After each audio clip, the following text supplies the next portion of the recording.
Messages from Shaltazar, when the past still hurts. Greetings, dear ones. We are Shaltazar, the Gavish Buninu, the energy of 33, the Master Teacher, and the energy of 44, the Master Healer. There are many among you who are not only living your present life, but are also living inside an old story from your past. You repeatedly revisit certain memories, decisions, missed opportunities, heartbreaks, and moments when life did not unfold as you had hoped.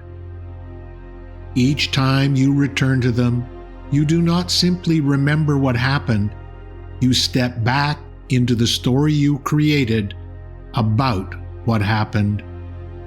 This is where much human suffering quietly continues. It is not always the original event that keeps the wound alive. It is the story you wrote about the event while you were inside pain, confusion, disappointment, fear, or limited perception. In that moment, the mind rushed to explain what had occurred. I failed. I missed my chance. I chose wrong. I was not good enough. Life betrayed me. Because those interpretations were born in emotionally intense moments, they took root deeply. They became more than passing thoughts. They became inner laws through which you began to see not only the past, but yourself. Many of you are still seeing your life through conclusions that were never meant to become permanent truths. The mind tells you its most convincing stories when it cannot see the whole picture. When you are hurting, you want an answer right away, so the mind grabs the quickest explanation, even if it hurts you. But a conclusion made in pain is rarely the full truth of the soul. What you called failure may have been redirection. What you called delay may have been preparation. What you called rejection may have been protection.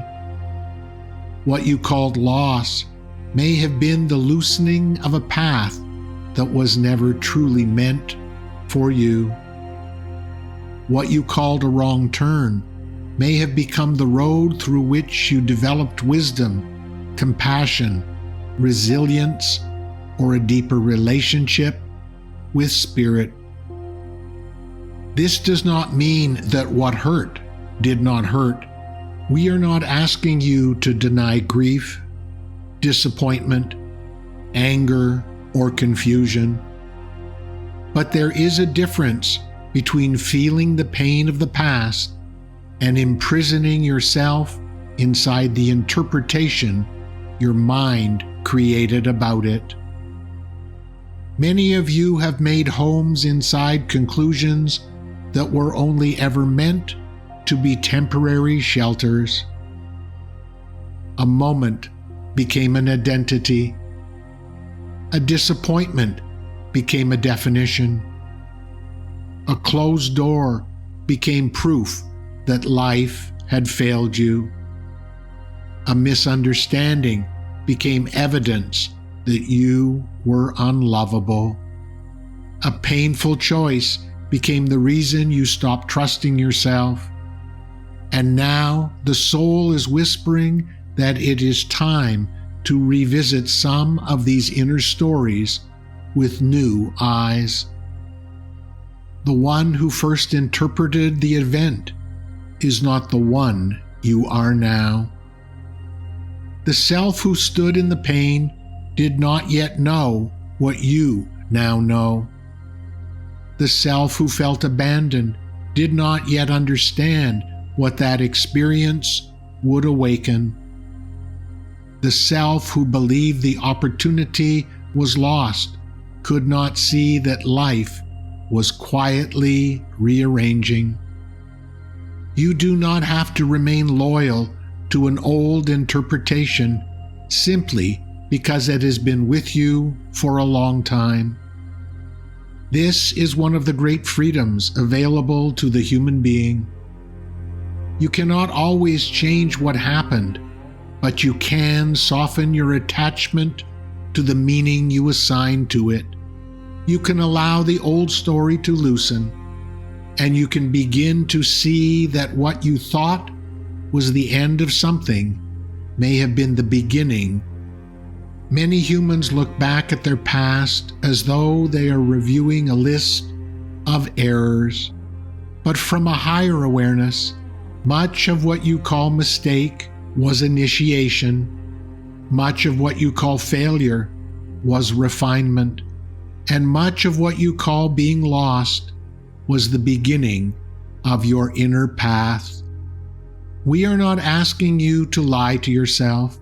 We are asking you to stop clinging to the old version of the story. Ask yourself, what did I begin to believe about myself because of this? For that is often where the deepest wound lies, not in the event itself, but in the meaning that was created from it. Perhaps you decided that you could not trust yourself. Perhaps you decided that others would always leave. Perhaps you decided that you had missed your chance. Perhaps you decided that it was too late for you. Perhaps you decided that because the path did not unfold in the way you expected, your life had somehow gone wrong. Now ask another question. Is that really true? This question can begin to open the prison door. Then ask, what did this teach me? What strength did it call forth? What illusion did it break? What was it preparing me for? Dear ones, this is how you begin to reclaim the treasure hidden in your past. Not by denying the pain, but by refusing to let pain have the final interpretation. The mind is quick to write a verdict. The soul is willing to wait for deeper truth. Your regrets often carry buried wisdom. Your disappointments often contain clues. Your detours often hide unseen gifts. Your most painful chapters often prepare you to serve, heal, teach, or love more deeply. This is why we say that your past is not meant to be a prison. It is part of the treasure hunt of human life.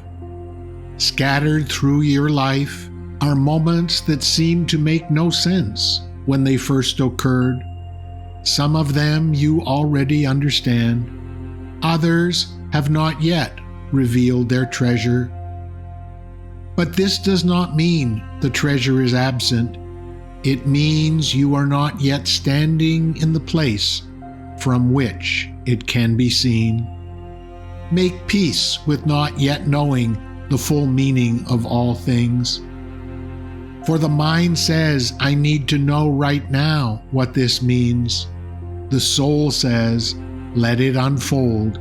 The meaning will come. The mind says, if it had gone differently, I would have been happier. The soul says, you are seeing only one layer. You do not yet see what this was preparing you for. There is great peace available when you stop arguing for the most painful version of your story. Some of you have become attached to your suffering because it feels more familiar than freedom. Some of you have repeated your old story so often that it feels wrong to let it go. But it is not betrayal, it is remembrance. It is the moment when the wiser self returns and says, "There is more here than I first believed." Can you loosen your grip on the conclusion? Can you let the past become a teacher, not a courtroom?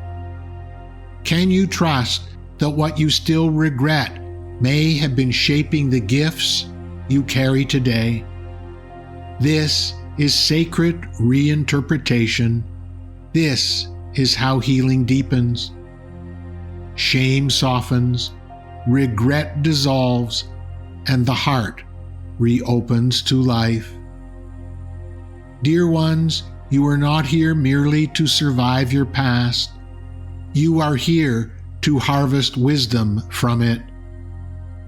Just because your path turned out differently than you expected does not mean it was wrong.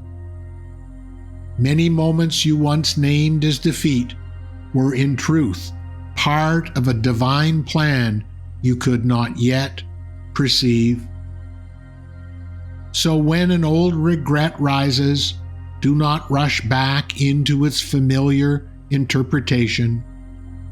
Pause, breathe, place your hand upon your heart, and ask gently, what if this was never the whole story? Then listen. Listen not for the old voice that still judges your past, but for the deeper wisdom beneath it. Listen for what life was trying to show you. Listen for what your soul was learning through it all. Listen for the treasure hidden in the very chapter you once called a mistake. For your life, dear ones, is not a collection of mistakes to be mourned forever. It is a sacred journey of discovery. And some of the chapters you still carry with pain may one day become the very places where your deepest wisdom, your greatest healing, and your brightest treasures are found. So do not lose hope. What still hurts in your past may yet reveal itself as the doorway that led you back to your true strength, your true wisdom, and your true self. We bring you this message from a place of love. Our love for you is everlasting and unconditional.